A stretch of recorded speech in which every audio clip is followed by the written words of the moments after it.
¿Imaginas una epidemia tan insólita que llevó a cientos de personas a bailar sin descanso hasta colapsar por el agotamiento?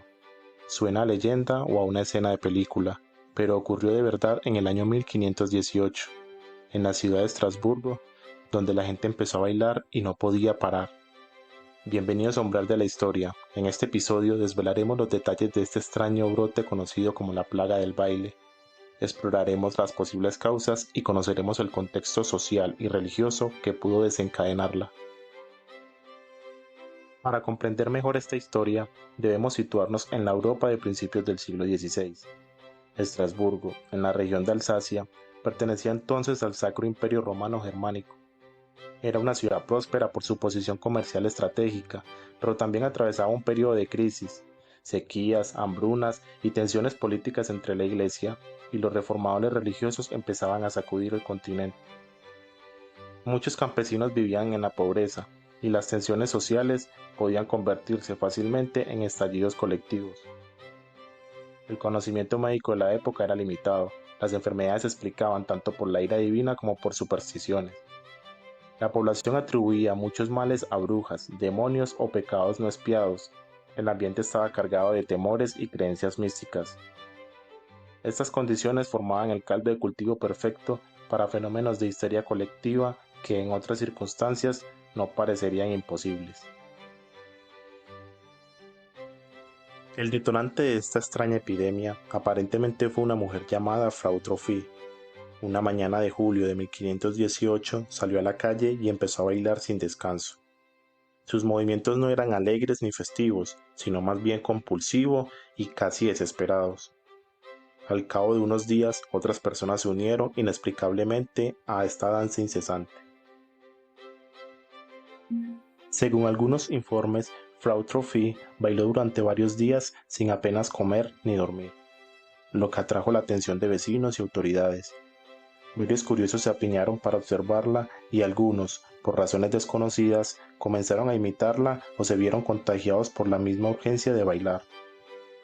En cuestión de una semana, decenas de personas se vieron atrapadas en esta danza macabra. Bailaban hasta que sus fuerzas se agotaban. Algunos llegaban a desmayarse y otros incluso sufrían ataques de nervios. Lo más sorprendente es cómo reaccionaron las autoridades locales. Ante semejante espectáculo y sin explicaciones médicas claras, se concluyó que la única forma de curar la fiebre del baile era permitir que los afectados bailaran hasta que la supuesta enfermedad se disipara por sí sola. Para ello, se tomaron medidas que hoy nos resultan muy extrañas. Contrataron músicos y habilitaron escenarios para que los afectados bailaran con más comodidad.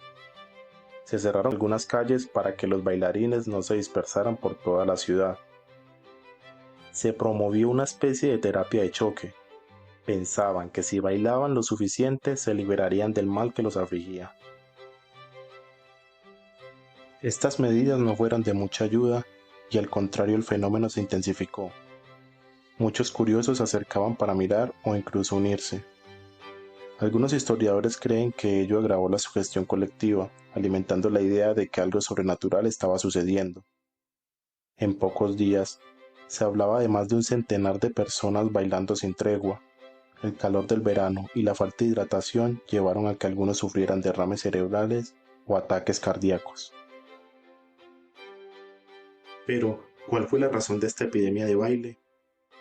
A lo largo del tiempo se han propuesto diferentes teorías. Castigo divino.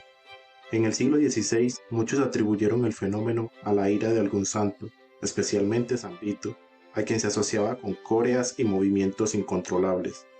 La gente pensaba que bailar hasta la extenuación era la forma de expiar los pecados y librarse de la maldición. Brujería o posesión demoníaca. También se consideró la intervención de fuerzas oscuras o demoníacas. Era común señalar a brujas o hechiceros como responsables de maleficios que generaban trastornos físicos y mentales.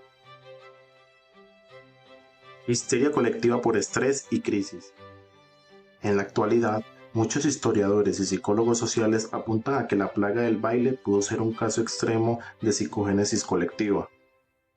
Por aquel entonces, la gente vivía bajo un estrés constante, hambre, guerras, peste, incertidumbre religiosa.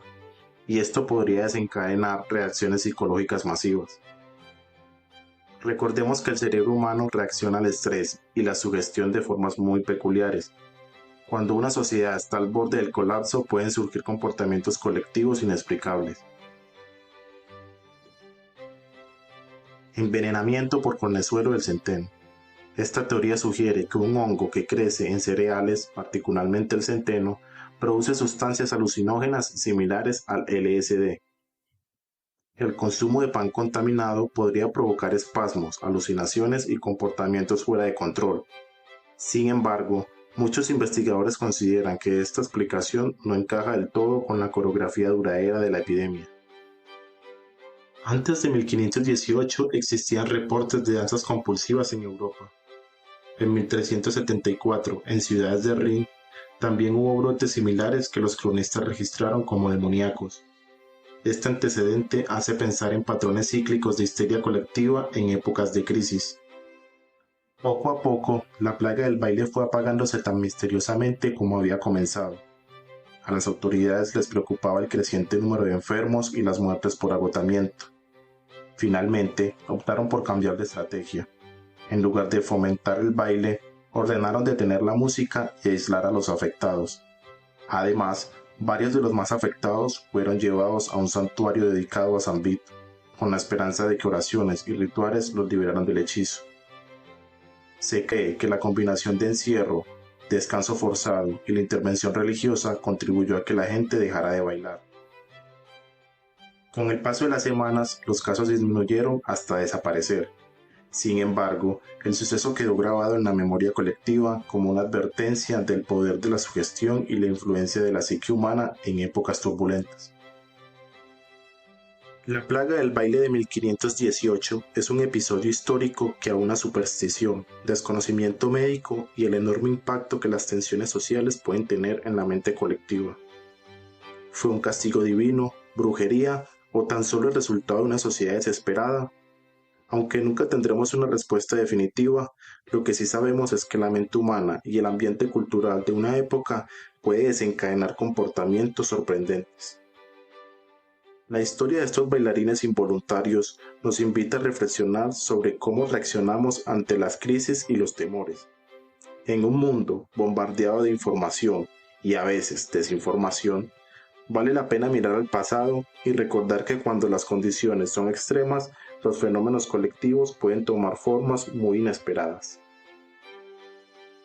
Hasta aquí nuestra exploración de la plaga del baile de 1518.